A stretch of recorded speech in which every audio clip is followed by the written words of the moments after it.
Tonight on the Worldview Weekend Hour, my guest is attorney Elizabeth Yore.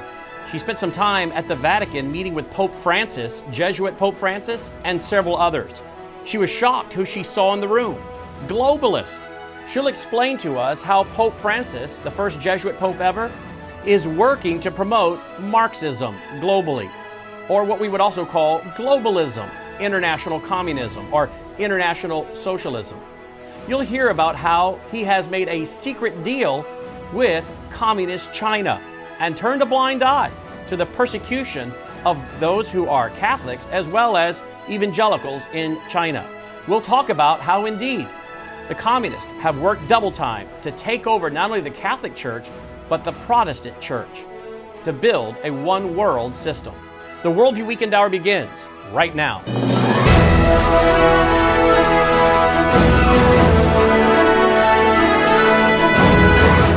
WVW TV presents the Worldview Weekend Hour with Brannon Howse. Whether the topic is law, science, government, economics, history, family, social issues, education, or theology, Brannon brings the issues of today into clear focus through the lens of a biblical worldview. And now, here is your host, Brannon Howse. Good evening and welcome to the Worldview Weekend Hour. I'm Brannon Howse. My guest tonight is attorney, child advocate Elizabeth Yore. She was an attorney for Harpo Productions. That's Oprah Winfrey's production company. And she's done many other interesting things in life. I would think perhaps the most important one of them, is advocating for children, many of them who are caught up in sex trafficking. Well, a few years ago, Elizabeth had the chance to be at the Vatican and to meet with Pope Francis. She was shocked at who she saw in the room. People who are connected, she says, to maybe George Soros, to globalism. How about a deal that maybe was put together with a compromised cardinal to cut up a deal with Communist China, between the Vatican and Communist China? Is this not exactly what Malachi Martin warned us about in many of his books, including his book, Jesuits, a New York Times bestseller, and many others that we'll make reference to tonight that we've talked about over the years? That and more. My friends, tonight, my friend Elizabeth and I are going to come at this discussion from a very interesting but very clear point of view. I'm an evangelical dispensationalist Christian. Elizabeth is Catholic. Tonight, our goal, as we have agreed through our friendship, is not to debate or argue about theology. Our conversation tonight is to agree on things such as opposing communism and globalism and the attempt to hijack whether it be the Catholic Church or the Protestant Church for the cause of communism or globalism. Christian apologist Francis Schaeffer describes such a relationship as co-belligerence, where we can disagree theologically, but come together on Judeo-Christian values of life and marriage and protection of children and family and religious liberty. And so, isn't it nice when people can disagree but still be friends, can disagree and still be co-belligerent? And that's the kind of friendship I have with Elizabeth, and I appreciate that kind of friendship. So with that, let me welcome attorney Elizabeth Yore to the program. Elizabeth, thank you so much for joining us tonight. Oh, Brandon, it's great to be with you and your audience tonight. Well, I know this hour is going to go by much, much too fast. Let me start with a quote by Antonio Gramsci, an Italian communist. How interesting, Italian communist. He said, socialism is precisely the religion that must overwhelm Christianity. In the new order, socialism will triumph by first capturing the culture via infiltration of schools, universities, churches, and the media by transforming the consciousness of society. And yet, that's exactly what we see happening today. You know, you and I both, again, having become friends recently, have spent years studying this topic independently in relation to what's going on within the Protestant world and the Catholic world. I know firsthand, because I've written many books on it, Religious Trojan Horse, The Coming Religious Reich, Marxianity that I wrote in 2018, that there is a battle within the Protestant church between the right and the left. social justice or socialism is really at the key of it. Globalism, Agenda 21, Agenda 2030. You bring the perspective of a Catholic who says, hey, there's a battle going on within the Catholic Church between the right and the left, just as Malachi Martin warned. And in one of his books in 1978, he said the foundation was being laid, the preparation for a Marxist pope. Well, you went to the Vatican a few years ago. Would you start by telling us about that visit with Pope Francis and what you observed? I will. It was November 2013. Pope Francis had just become Pope in March of 2013. And quite frankly, I was excited to be going to the Vatican. He was having his first conference on human trafficking, which was my issue. So I was anxious to be in the heart of the Vatican and to learn and to share my experience with human trafficking with the people at the Vatican. Well, Brandon, I felt I was walking into a hornet's nest. I was in the heart of the Vatican. It was a small conference, about 80 people, but it was Obama people from the Obama administration, globalists from the UN, radicals from the NGO. They were talking about not human trafficking, but they were talking about global minimum wage. They were talking about climate change. They also mentioned that there was a connection between human trafficking and climate change. Well, I was shocked. I'm in, the Vatican where I've always wanted to be, and yet I felt like I was in enemy territory. And I met the Pope. I was in his presence for about 20 minutes as he met all the people who attended the conference.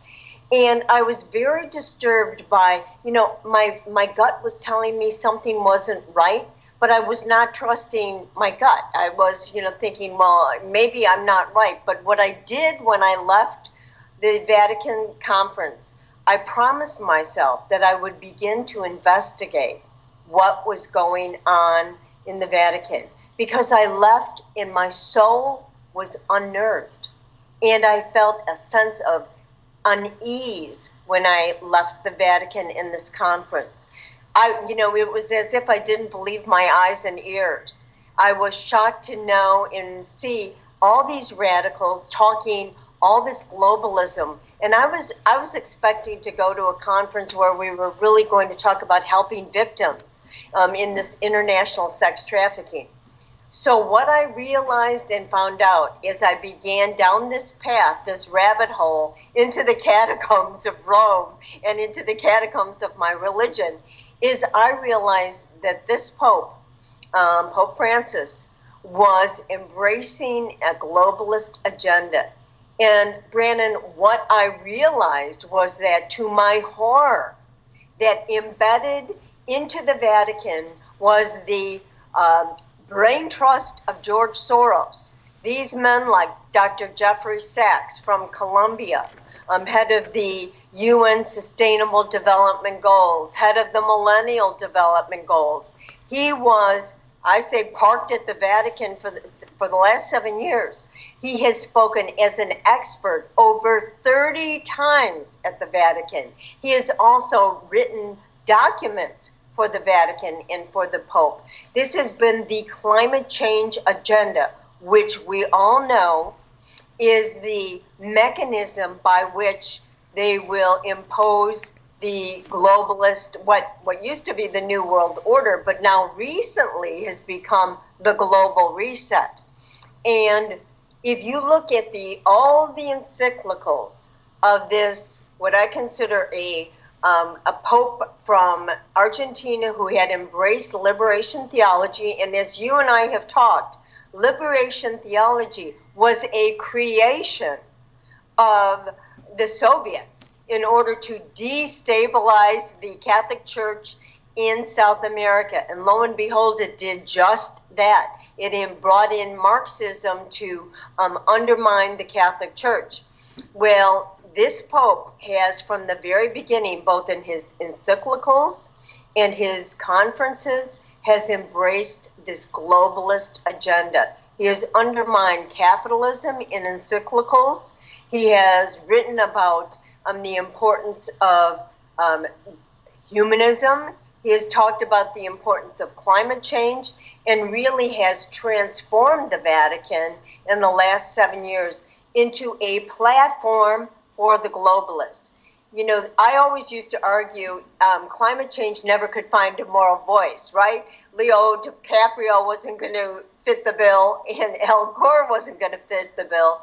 But lo and behold, they have the moral voice in Pope Francis. And he has really put, you know, he spoke at the UN promoting the Paris Climate Treaty.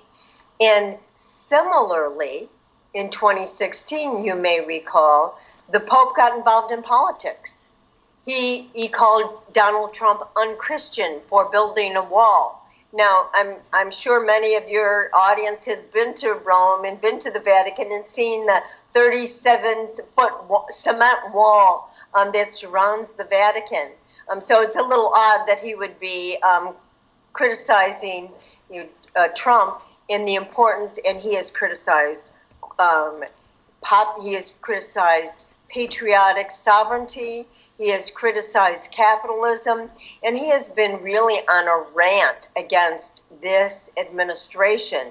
And that's why, in many respects, he's been called the political pope, because he has gotten involved in global politics. Well, let's talk about that. You know, so interesting because Luigi Tapernelli, a Jesuit, coined the phrase social justice in 1840. And then 8 years later, here comes Karl Marx, you know. So, again, we have a liberation theology with those Jesuits that we've warned about since their official creation in 1540. And then we know one of the guys pushing some of these ideas was Teilhard de Chardin, who, again, right. Malachi Martin quotes him and warns about what he was teaching, which is very interesting because Jesuit Malachi Martin became so concerned with what he saw happening, he was relieved. He requested to be relieved of his Jesuit duties, moved to New York, and began to write one best-selling book after another. And if you go read those books, and I have a friend of mine, John Leffler, who actually interviewed Malachi Martin, and I need to play some of those audio clips that I've been holding for a few months now that John graciously let me have. But if you go read some of his books, including one of his books that he wrote in 1978, Malachi Martin is saying, hey, folks, look out for the Vatican because they're preparing the way for a Marxist pope. Well, of course, we know the Jesuits have, as you said, pushed liberation theology for a long time. Down in South America, Francis Carney was a very well-known Jesuit that was down there fighting with the communists. He disappeared. Many people think that that he met his just judgment by the opposition as he was fighting on behalf of the communists. But Francis Carney was a well-known communist Marxist Jesuit. So again, this has been something going on for a long time. And you're so right about Pope Francis in regards to his picking up the mantle of globalism or international communism or whatever you want to call it, maybe communitarianism, mixing socialism with capitalism. It just depends on who we're talking about, but communism light is another way of describing communitarianism, which is really what's embodied in Agenda 21, Agenda 2030. In my book, The Coming Religious Reich, page 447, I quote the Sydney Morning Herald from June of 2015. Here's what it says. When Pope Francis seeks advice, one doesn't hesitate to respond, even if you're a German professor of physics. He's a German professor of physics who has been baptized as a Protestant and is no longer an active member of the church. The Pope is interfering in the writing of my book, says Hans Schulenhuber, jokingly, told visiting Australian journalist on Tuesday, just days before he was to help unveil the pontiff's controversial encyclical on climate change in Rome. So here's this guy, not even describing himself as a Catholic anymore, but writing the encyclical of Pope Francis on climate change. And of course, what Schulenhuber is into is earth worship. As I detail, we won't go into it tonight. He's into earth worship, the idea of an earth constitution, a global council, a planetary court, the Gaia principles, the principles of Mother Earth, pantheism, all is God, panentheism, God is in all, which is so ironic because in the writings of Malachi Martin, he also warns about the rise of pantheism, the belief that all is God, from which we get this radical environmentalism. He warned about that when he warned about what the Jesuits would take on. So this is very, very troubling. Let me read to you also what in the Keys of the Blood, the Keys of this Blood, Malachi Martin, he says, some idea of the confessional enmity entertained by Masonry for the Roman papacy can be gleaned from the permanent instruction drawn up a few years after the Congress of Vienna in 1819 to 1820 by the French, Austrian, German, and Italian Grand Masters of the Lodge. Okay, here are the Masons, he says. It's again quoting former Jesuit Malachi Martin, saying all of these Masons got together and they wrote a document. And here's what they said, quote, we must turn our attention to an ideal that has always been of concern to men aspiring to the regeneration of all mankind, the liberation of the entire world, and the establishment of the republic of brotherhood and world peace. Among the many remedies, there is one which we never forget: the total annihilation of Catholicism and even of Christianity. What we must wait for is a pope suitable for our purposes, because with such a pope, we could effectively crush the rock on which God built his church. Seek a pope fitting our description. Induce the clergy to march under your banner in the belief that they are marching under the papal banner. Make the younger secular clergy and even the religious receptive to necessity, or receptive to doctrines. Within a few years, this same younger clergy will of necessity occupy responsible positions. And then he goes on to say, some will be called upon to elect a future pope. This pope, like most of his contemporaries, will be influenced by those humanitarian principles which we are now circulating. So what's Malachi Martin, the former Jesuit, warning about in his book, The Keys of the Blood? He's saying, hey, going back to the 1819, 1820, the Masons from Austria, Germany, Italy, France, they got together and said, hey, we need to make sure we elect ourselves eventually a Marxist pope. And clearly, folks, that is what they have done. Which brings us to this question. What is this pope doing to further communism? And this brings us to an article over at the website of my guest, attorney Elizabeth Yore. Her website is Your Children, Y-O-R-E is how you spell her last name, Y-O-R-E. And so her website is yourchildren.org. Because what she does is she works with child rights issues related to sex trafficking. So her website, yourchildren.org, you'll find this article. You'll also find it on our website. She gave us permission to carry some of her columns. You'll find it over at worldviewtimes.com. And the article is, did Cardinal McCarrick make a secret deal with communist China for the Vatican?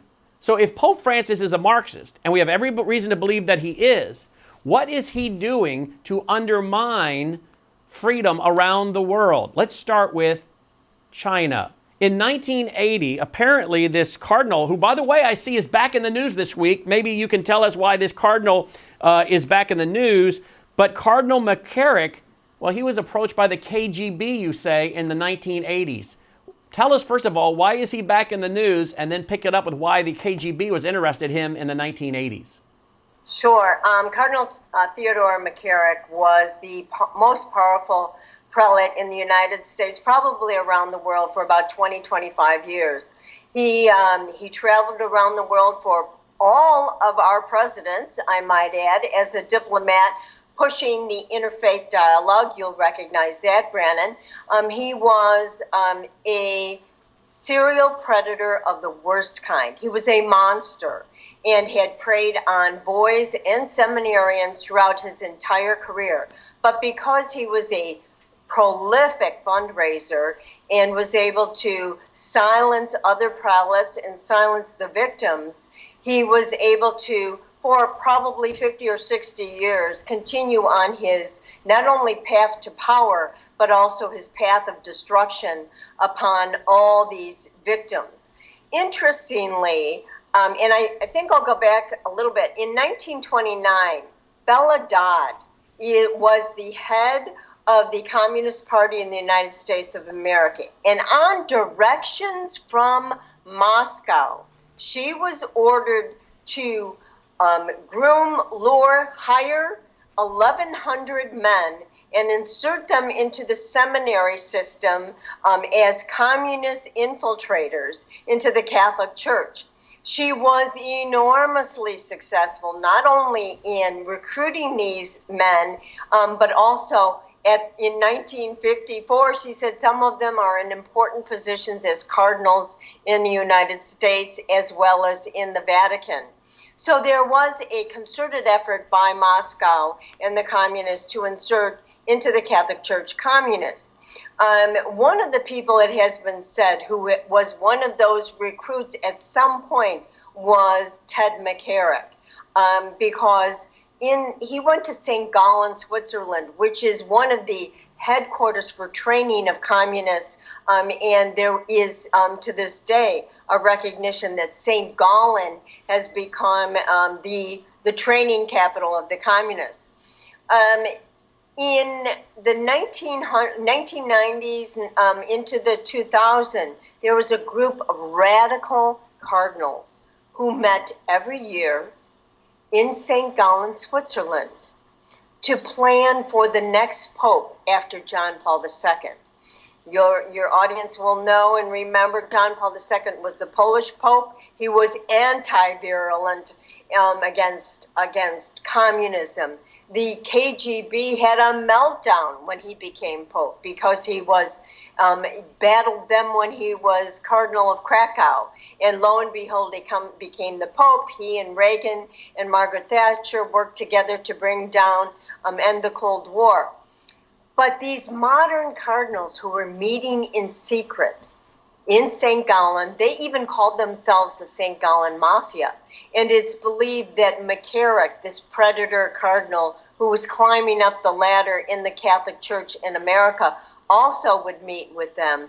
We're plotting to make sure that the next pope would be a radical Marxist, would be a communist, and would carry on the modernist agenda. Well, they didn't succeed in 2005. To their horror and frustration, Pope Benedict, Joseph Ratzinger, became the pope. He was he was anti-climate change. He pushed very vigorously to re-Christianize Europe. And you can imagine the globalists and Soros who wanted to flood all of Europe with Muslim refugees. They did not like having Pope Benedict in place. Lo and behold, he stepped down in 2013. And then the St. Gallen Mafia had their opportunity to install Cardinal Bergoglio of Argentina, Pope Francis. And one of the first things he did, Brandon, when he became Pope was write to President Xi of China. And in June of 2013, he reached out to Cardinal McCarrick. And by the way, Cardinal McCarrick had been to China by that time about 8 times. He was going to China when nobody was going to China. Nobody was allowed to go to China. Pope Francis, even though he was told that McCarrick was a predator and that there was a file this high in the secret archives about McCarrick's abuse of seminarians. He sent him to China to begin negotiations with the communist Chinese to start a negotiation that would ultimately result in a secret deal in September of 2018, the first deal ever between the Vatican and the CCP. This deal was to allow, if you can imagine, allow the Communist Chinese Party to appoint bishops to the Catholic Church. And this deal, we still don't know the details of it. This deal has been renewed. And as a result of this horrendous deal, Pope Francis has remained silent over the persecution of Catholics and Christians in China. And by the way, you know, because I know you've covered it, there has been a huge uptick in persecutions of Christians in China as a result of this deal with the Vatican. It's a demolition derby of churches, of crucifixes, of crosses. And that is the result of this secret deal between Pope Francis and the CCP. But at the same time, Elizabeth, wasn't Obama part of this as well? Surely Obama knew what was going on. And one reason why I say that is because I stumbled on this in my research years ago, shortly after it came out. This article from the ChicagoMag.com, the end of community organizing in Chicago, ? And the article talks about none other than Barack Hussein Obama.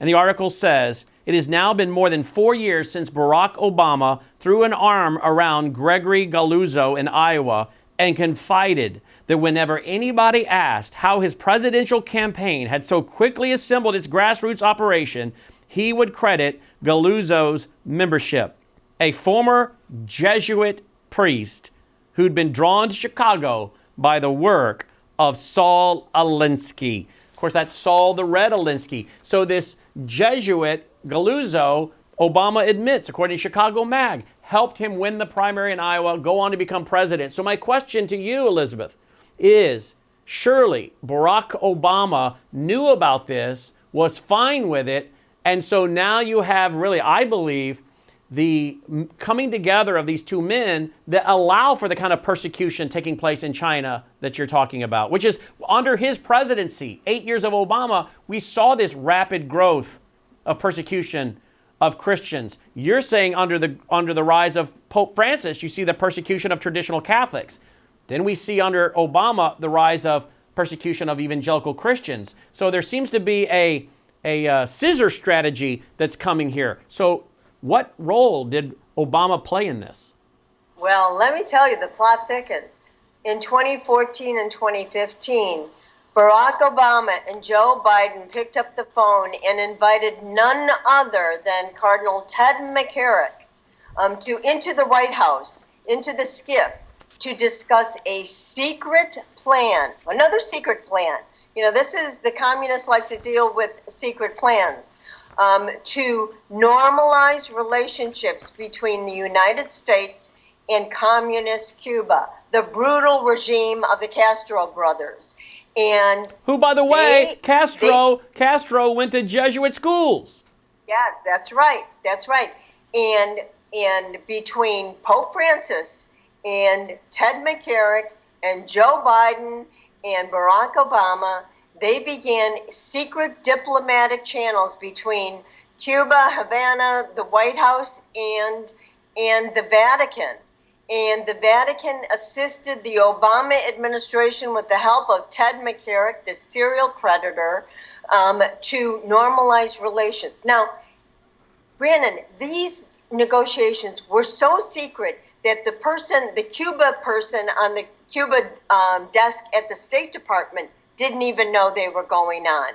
And the reason why is because, as you know, and as we saw in this recent election, the Cuban Americans would have been in an uproar and would have fought to end the negotiations. But it became a fait accompli. And so as a result, fortunately, the Cuban Americans have, understand that they fled this repression and communist brutality where many of their family members were killed and tortured and imprisoned for life. And so Barack Obama, Francis, and McCarrick and Joe Biden negotiated in secret and normalized relations to the horror of our freedom fighters, the Cuban Americans, the great Americans in Miami. So it continued. There were several backdoor deals that they were between. And so there were no backdoor deals with Benedict. There were almost immediately. Now, it's interesting, isn't it? Barack Obama his second term began, and shortly thereafter, Francis became Pope. And then began these negotiations to promote climate change, to undermine the 2016 election, to promote communist countries, and as a result, to silence the Vatican, the moral voice of the Vatican has been muzzled as there is this huge uptick in Christian persecution. And the Pope has not said word one about what's happened in China. He has said not word one about what has happened in Hong Kong and the freedom protests. And so, quite frankly, whether the CCP bought Pope Francis's silence, it has been enormously effective in silencing him at a time when we need the Vatican. When you said bought, wasn't there some kind of $2 billion deal or something? Yes, there's been allegations by Chinese dissident that from 2014, every year the CCP has sent $2 billion to the Vatican. And many people say that, well, that's standard operating procedure with the CCP. They buy off countries, they buy off leaders, this is how they operate. There has been no denial from the Vatican. And certainly they've got their $2 billion worth because, in 2017, President Xi was at Davos, where all the globalists meet and plan how they're going to subject we the people, into their vast, plan. And President Xi said something very interesting, and he was not waxing poetically. He said in 2017, all roads lead to Rome. And I think he was pointing out to the world that Rome was going to be the center of the Belt and Road Initiative, that Italy was going to be the center of the CCP Belt and Road Initiative around all of Europe. And sadly, and actually, to my horror, he has a partner in Pope Francis. And it hasn't stopped. Do you know that the Pope has praised the Chinese handling and containment of the virus? The Pope has praised the Chinese donor program, which many have called genocide. The donor program where they have taken and stolen organs from the Falun Gong, from all various persecuted Christians. They have called that a great program. The Vatican has. And yet they're harvesting some of those organs while those people are alive, correct? Yeah, that's right. They've harvested those organs while people were alive. The Pope has also praised the CCP, the China's handling of the climate. The Pope has said that of all the countries in the world, the Pope's right hand has said this, that China is the best implementer of the Vatican and Catholic Church's social justice initiative. Well, what's very interesting is that in 1978, this is from Reason magazine, 1978, the article's entitled The Final Conclave. Remember now, written in 1978. And it's specifically talking, Elizabeth, about the book by former Jesuit Malachi Martin that came out that same year. Listen to this. In the first 100 pages of his book, Martin piles one piece of evidence upon another to nail down his point, almost to overkill, that the Catholic Church has consciously followed a policy of appeasing communist totalitarian regimes. The author's answer, for which he presents elaborate documentation, is that the Vatican believes that the communists will soon control Italy. Rome is in Italy, the Vatican is in Rome, and for the sake of its own survival, the Vatican must accommodate itself to whatever government exists in Italy. The Church's secret papers, detailed in this volume, cite piece after piece of evidence that in the next decade of all the governments of Western Europe will be Marxist. If the Vatican then opposes Marxism, it will be either exterminated or made subservient to the Marxist wave of the future. And since survival is the Vatican's first responsibility, it must make an accommodation with the rulers to be. As for the United States, it will become gradually weaker, both economically and militarily, and will, for its own survival's sake, ally itself with Saudi Arabia and let Europe go communist. Is that not what has happened? I mean, we all remember watching Donald Trump go over to Saudi Arabia, do we not? And watching that, I was in the middle of the night here in America. The article goes on from 1978, reviewing the book by former Jesuit Malachi Martin, who, again, became so disillusioned with the Marxist infiltration of the Vatican and particularly the Jesuits that he gave up his duties and moved to New York and started writing both documented books on the Jesuits, including this one that was a New York Times bestseller, but other books like the Keys of the Blood, as well as another one called Windswept House. But this article from 78 says, traditionalists wish to retain the emphasis of Catholicism on spiritual and not material wealth, and to discourage involvement in the political arena. Progressives and radicals favor the conscious adoption of a pro-Marxist policy. The proponents of accommodation with the Marxist wave of the future gain more adherents as the conclave continues. If the church, meaning the Catholic Church, does not ally itself with the proletariat, that'd be the Marxist terms of the workers, it will be dead within a generation. This is the argument that sticks most in their minds, talking about those who would pick the Pope and pick a Marxist Pope. Isn't that fascinating that 1978, there's a publication and pretty much everything that Malachi Martin was saying has come true? Well, he's a visionary. You know, he worked in the Vatican many years. He was in the Vatican archives. He was very close to a number of the popes, so he understood the political winds very well. And in his and he wasn't afraid to call them out. And he understood and read the tea leaves about what was going on and tried to warn the American Catholic Church, especially as the strongest church in the 1960s and 70s, to not to embrace modernism. And, you know, this is what climate change and the Gaia, you know, and it's important for people to be really critical thinkers like you are, Brandon.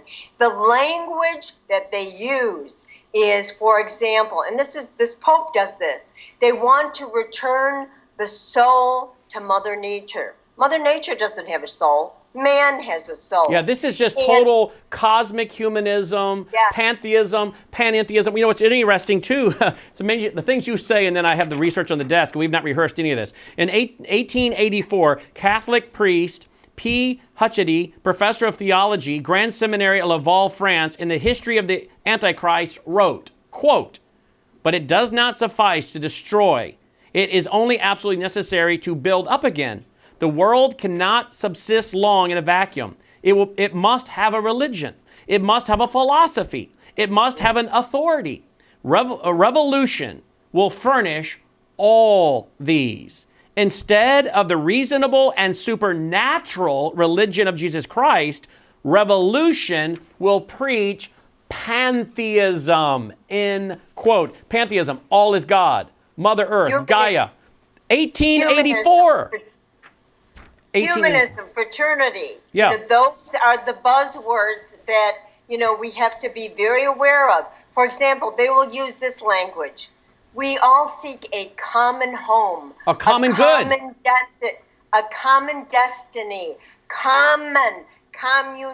Yes, common good. You know, in his encyclical, I counted up in my book how many times the Pope used the phrase common good over and over, whether it's social justice, common good, you know, shared community. These are all masking terms. And of course, the one they're going for now, Elizabeth, is not stakeholder, not shareholder, but stakeholder capitalism. Now it's stakeholder capitalism, not shareholder as in you put your capital to risk and you buy a share in a company. No, stakeholder capitalism, and everybody has a stake. So when a company comes to your town and they build a building, okay, now that's impacting the climate and you have a stake in that, good or bad. Therefore, you should benefit from what that company does and get some of the profits or something coming back to the community, because all people have a stake in how that company impacts their community, physically, financially, environmentally. So now the phrase is not shareholder capitalism, stakeholder capitalism. And let me ask you this, because we're going to have to move really quick here. This Great Reset, you know, this is where they're going. And Hillary Clinton is now on a video pushing this. Prince Charles with all his New Age, cosmic humanist, Gaia Earth worship type theology is pushing this. Charles Schwab not Charles Schwab. What's his? Klaus, thank you. That's the financial guy. Klaus Schwab is saying that we're all going to have to come together in a new way of biological and spiritual, and they're openly pushing at the World Economic Forum that he heads up, as we did a show early in the year, their interactive wheel, and their interactive wheel put the COVID right at the center. And if you go to our TV show, our TV page, folks, WVWTV.com, you'll see on the right-hand side a link to that whole 1 hour. We were the first TV show to show you that interactive wheel live on the air. It's in that TV show now, archived at WVWTV.com. And right at the center, Elizabeth, is COVID. And then you could spend days on there. But they're calling for global governance. Their words, not mine. They're calling for a digital economy. Basically, what is social credit scores, climate change, so many of these other things they're talking about. Now, that's what's going to be going on at the January 2021 Great Reset Conference that all of these globalists are pushing.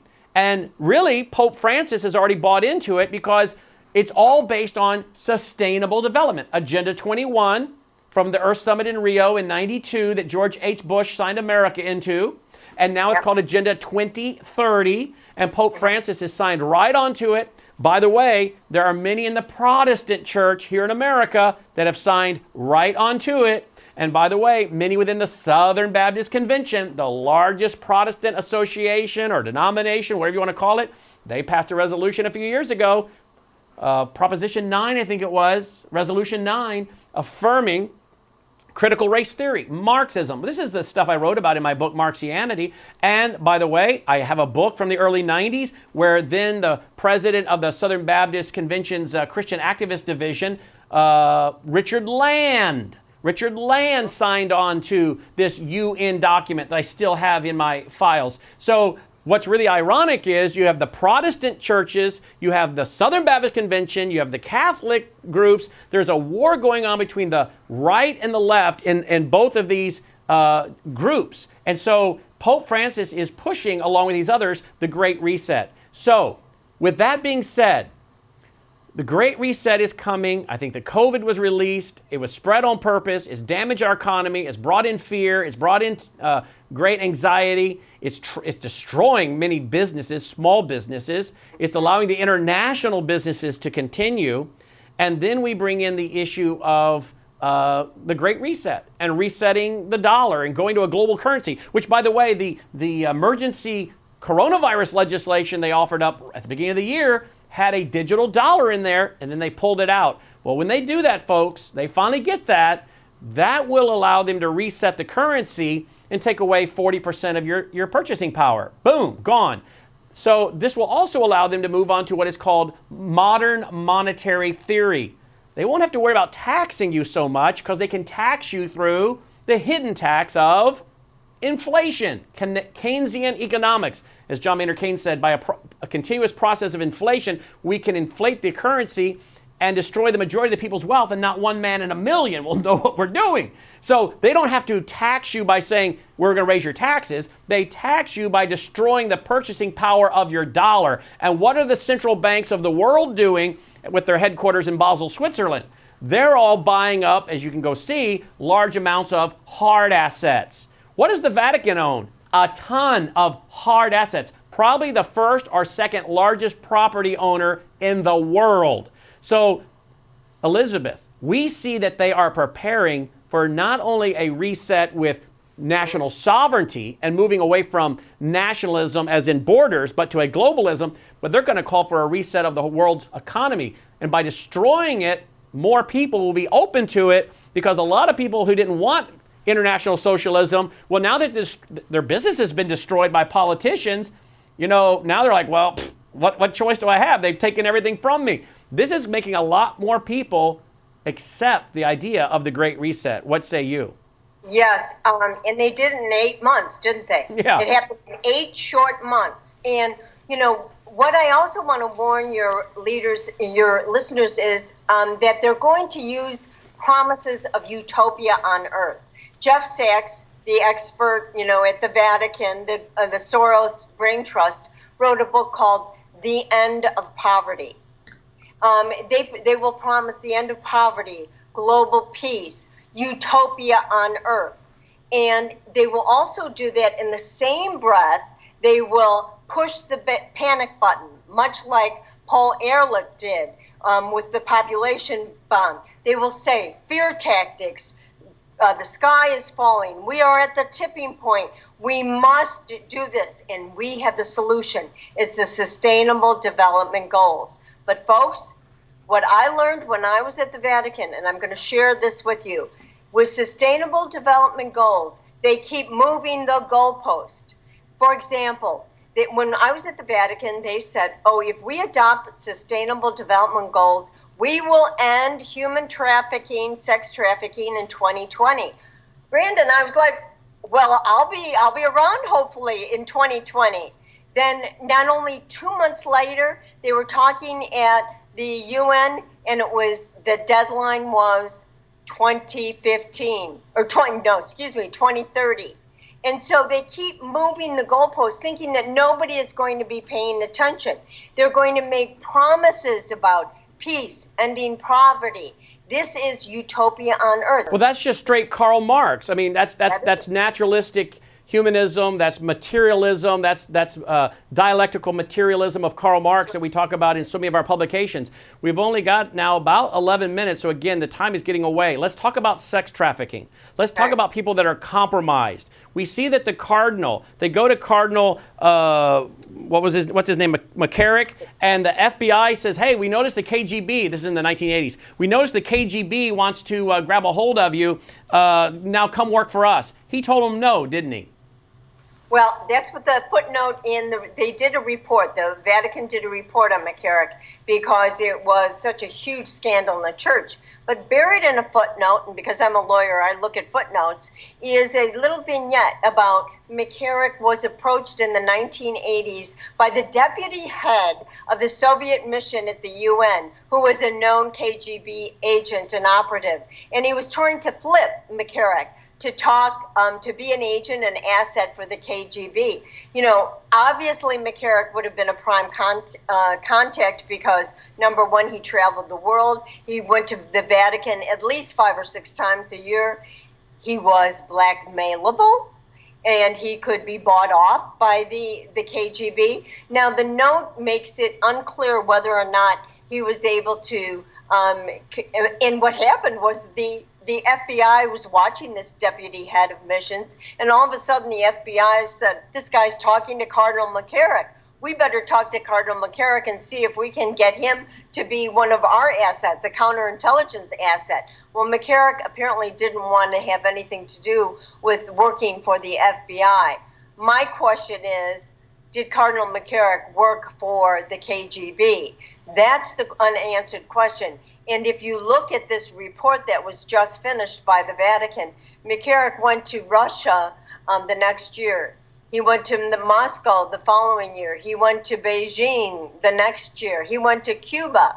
So, you know, my sense is that he was very comfortable in around communist countries and operating within the communist political system. So, you know, this is the tip of the iceberg. What about what about you know, people like Joe Biden? What about other politicians? I mean, Joe Biden's just flat out creepy. You have an article called the Creep Factor about Joe Biden and his sniffing of hair right out there in public where everybody can see that he's doing this and other things he does. I mean, how many of these politicians do you believe are being controlled because of their fooling around with maybe children?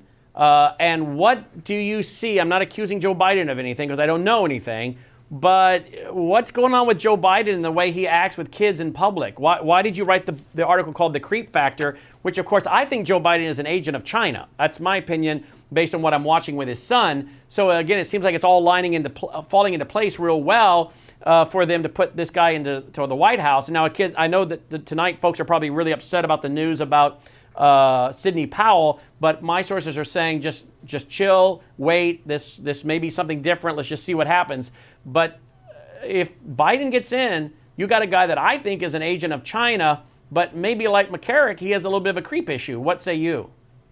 Well, my lion eyes don't deceive me. We've all talked about, right, the sniffing of children's hair, the repeated obsessive sniffing of children's hair. There's a name for it.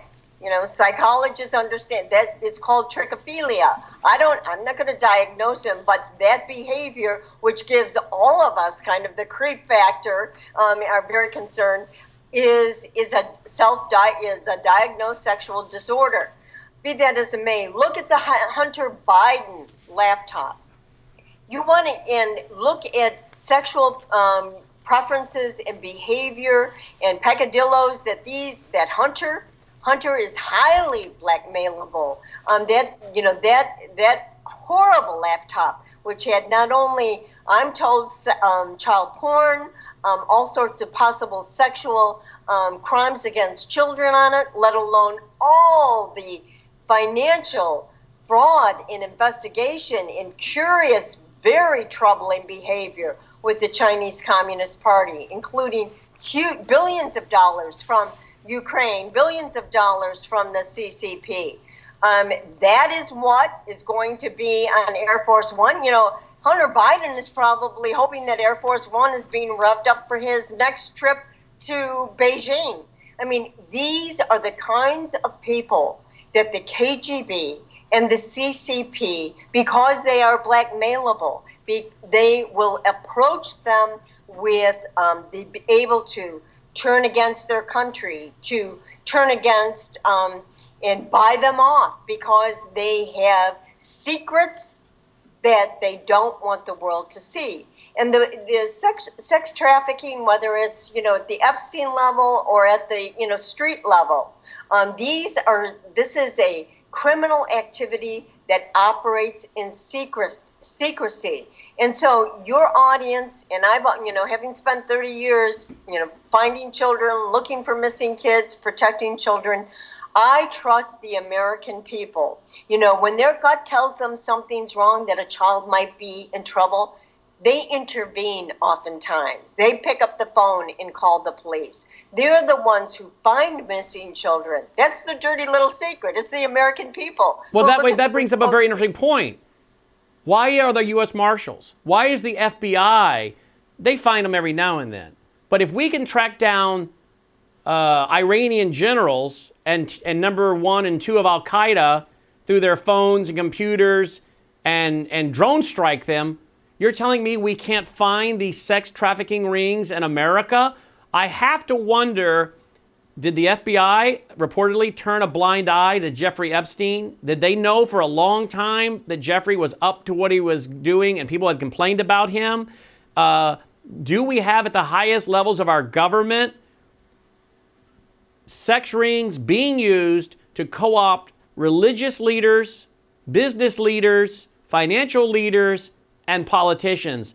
And I think the reason that all of these sex rings have to be found out by the neighbors and the people who find them and something in their gut tells them it's wrong and they end up intervening instead of the government is because I think our government largely has become a corrupt mafia, a corrupt government deep state mafia that wants these sex rings because they exploit them the same way they largely exploit the drug ring and profit from that as well. That's my opinion.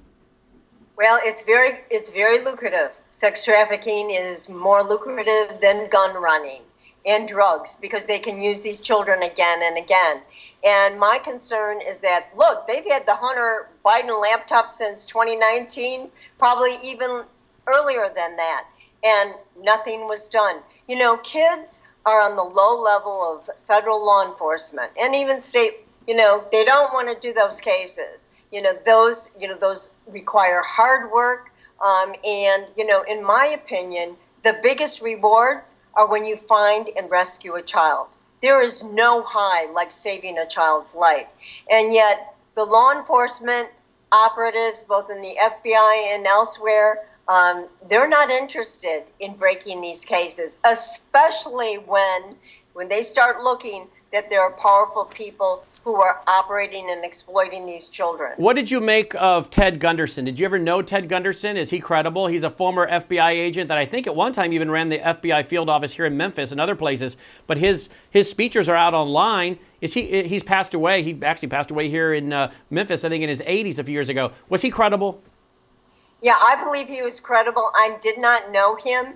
He was really set out as, I think, a leader in this area, kind of one of the few brave patriots, heroes who understood the depth of the depravity in sex trafficking and how deep and wide it went through the power centers in our government. And he dared to go there and to fight the good fight. And if we had more Ted Gundersons, and I believe the young people coming up are very concerned about sex trafficking. I was even shocked to see Blake Lively, the actress Blake Lively, a few years ago, come out and give a stirring speech about child pornography. I was stunned at her speech. She did. And I would encourage, families whose children, I talk to a lot of young lawyers, young law enforcement people who really want to make a difference in sex trafficking. End this scourge, this scourge that destroys lives. And I would encourage them to get involved in federal and state law enforcement. But let me ask you this: Don't the globalist, the communist, the Islamist, don't they all profit? ISIS, don't they all profit from sex trafficking? Oh, sex trafficking. ISIS is now into sex trafficking because it is so lucrative. What's the deal going on with sex trafficking in China? What goes on there? Well, what happens in sex trafficking in China is because of the one-child policy. There's a huge deficit of women, females, in 200 million missing females in China. And so as a result, they are trafficking, abducting women from all over Asia into China because of their insane one-child policy that has caused this disproportionate male-female ratio. And so as a result, sex trafficking has skyrocketed in China as well as around the other countries. And quickly, talk about people who are missing. You just mentioned all these gals that go missing. What about all the Christian, evangelical, Christian, and Catholic kids that have just gone missing by the thousands reportedly in Hong Kong? Hasn't the COVID provided a nice cover for that? And I understand there are a lot of evangelical Christian kids and Catholic kids, young people who are protesting the CCP's takeover of Hong Kong, and thousands of those kids are missing, and now their families don't know where they are. Are you hearing the same thing?